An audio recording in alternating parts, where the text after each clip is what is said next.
गया था। ये कहानी सिर्फ दरभंगा की नहीं है, ये कहानी है उस आंगन की जिसने एक शताब्दी तक मौत और जिंदगी के बीच ढाल बनकर खड़े रहना सीखा, जिसे दुनिया भंगा मेडिकल कॉलेज कहती है। वो असल में मिथिला के संघर्ष और सेवा की सबसे बड़ी दास्तान है। 1925 से 2025।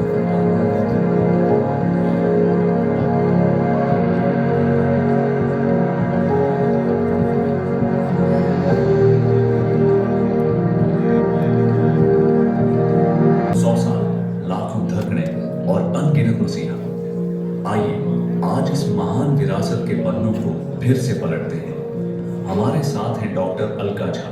उन्हीं की जुबानी सुनते हैं डीएमसीएच के 100 साल के इस सफरनामे को। आज का दिन केवल एक स्थापना दिवस नहीं है, यह दिन, यह क्षण उस स्वप्न का उत्सव है जो एक सदी पहले इस धरती पर बोया गया था। यह वही पावन भूमि है जहां सेवा ने आकार लिया, जहां करुणा ने शिक्षा का रूप धारण किया और जहां मानवता ने चिकित्सा का वस्त्र पहनकर समाज के दुख हरने का संकल्प लिया। दरभंगा मेडिकल कॉलेज केवल एक संस्थान नहीं, यह असंख्य प्रार्थनाओं, आशीर्वादों और त्याग की तपस्या से जन्मी एक जीवित परंपरा है। यहाँ की दीवारों में इतिहास सांस लेता है। हर कक्षा, हर वार्ड, हर प्रयोगशाला में सेवा की वह ज्योति आज भी प्रज्वलित है। आज का यह क्षण केवल एक संस्थान के इतिहास को याद करने का अवसर नहीं है, बल्कि उस महान आत्मा को नमन करने का पावन अवसर है जिनकी उदारता और करुणा ने बिहार की धरती पर चिकित्सा शिक्षा का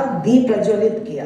आज मैं आपके समक्ष ऐसे महान व्यक्तित्व के विषय में अपने विचार प्रस्तुत कर रही हूँ जिनकी दूरदर्शिता, उदारता और समाज सेवा की भावना ने बिहार ही नहीं पूरे देश के चिकित्सा क्षेत्र को नई दिशा प्रदान की। मैं बात कर रही हूँ दरभंगा राज के उस महान दानवीर शासक की जिन्होंने अपने संसाधनों को जन कल्याण के लिए समर्पित कर दिया। दरभंगा मेडिकल कॉलेज की गौरव गाथा त्याग, सेवा और दूरदर्शिता की गाथा है और इस गौरव गाथा का सबसे उज्जवल अध्याय है महाराजा धीराज दरभंगा की अनुपम उदारता। इसकी जड़ें सन 1878 में स्थापित पटना के टेम्पल मेडिकल स्कूल से जुड़ी हैं। सन 1925 में उन्होंने लगभग 5 लाख रुपए की विशाल धनराशि दान देकर prince of Wales medical college hospital की स्थापना में महत्वपूर्ण योगदान दिया, जिसे हम आज पटना मेडिकल कॉलेज एवं अस्पताल पीएमसीएच के नाम से जानते हैं। उस समय इतनी बड़ी राशि का दान देना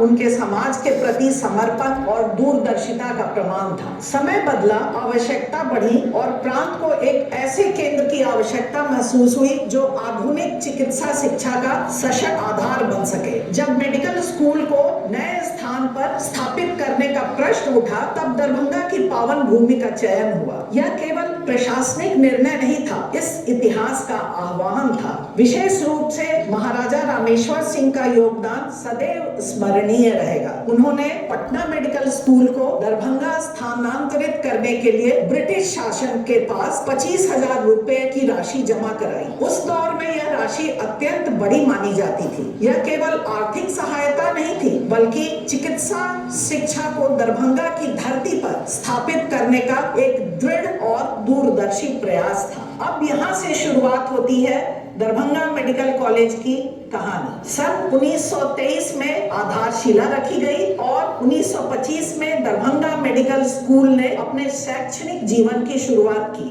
दरभंगा मेडिकल स्कूल की शुरुआत 1925 में मात्र 2 कक्षाओं से हुई थी और 1926 में 2 और कक्षाएं प्रारंभ की गई। शीघ्र ही छात्रों की संख्या 250 से अधिक हो गई। कर्नल लिस्टर स्मिथ द्वारा निरीक्षण के उपरांत दरभंगा को उपयुक्त स्थान चुना गया। दरभंगा राज परिवार ने करीब 300 एकड़ विशाल भूमि दान में देकर इस महान चिकित्सा संस्थान के निर्माण का कार्य प्रशस्त किया। यह दान केवल जमीन का हस्तांतरण नहीं था, बल्कि समाज के स्वास्थ्य और भविष्य के लिए एक ऐतिहासिक संकल्प था। उस समय इतनी विशाल भूमि दान करना एक असाधारण कदम था, जिसने यह सिद्ध किया कि दरभंगा राज परिवार शिक्षा और जन सेवा को सर्वोच्च प्राथमिकता देता था। इन ऐतिहासिक निर्णयों के परिणाम स्वरूप दरभंगा मेडिकल कॉलेज आज एक प्रतिष्ठित चिकित्सा संस्थान के रूप में स्थापित है। यहाँ से शिक्षा प्राप्त करने वाले चिकित्सक और नर्सिंग छात्र न केवल अपने ज्ञान से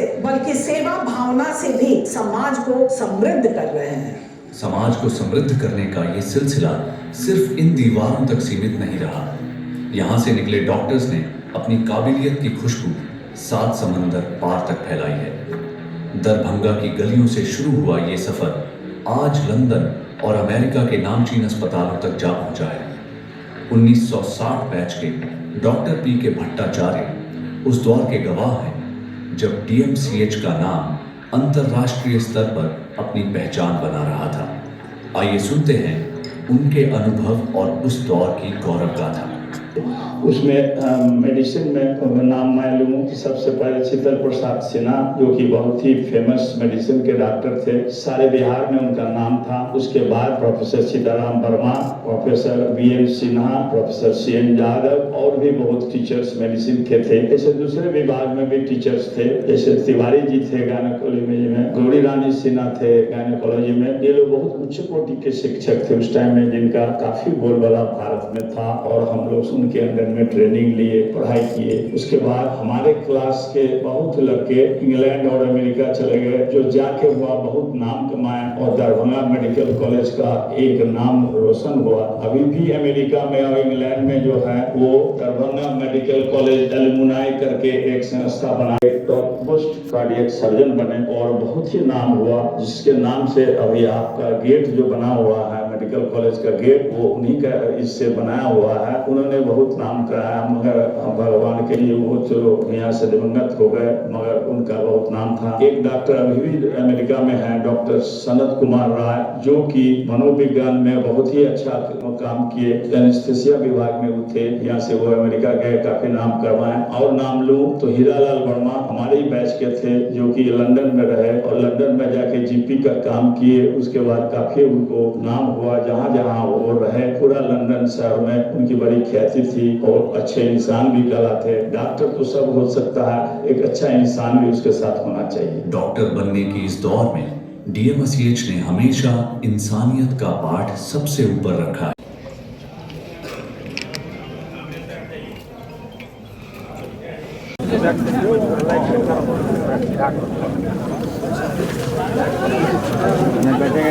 अरुण जी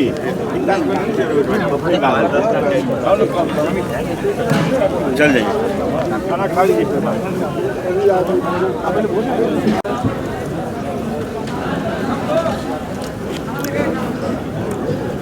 चल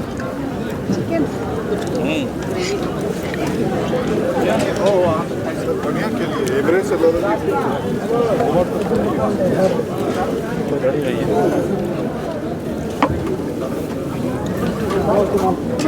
में क्या मिलना चाहिए पर कार्रवाई हो जाए। आप एक ही आदमी से नहीं आए, आपका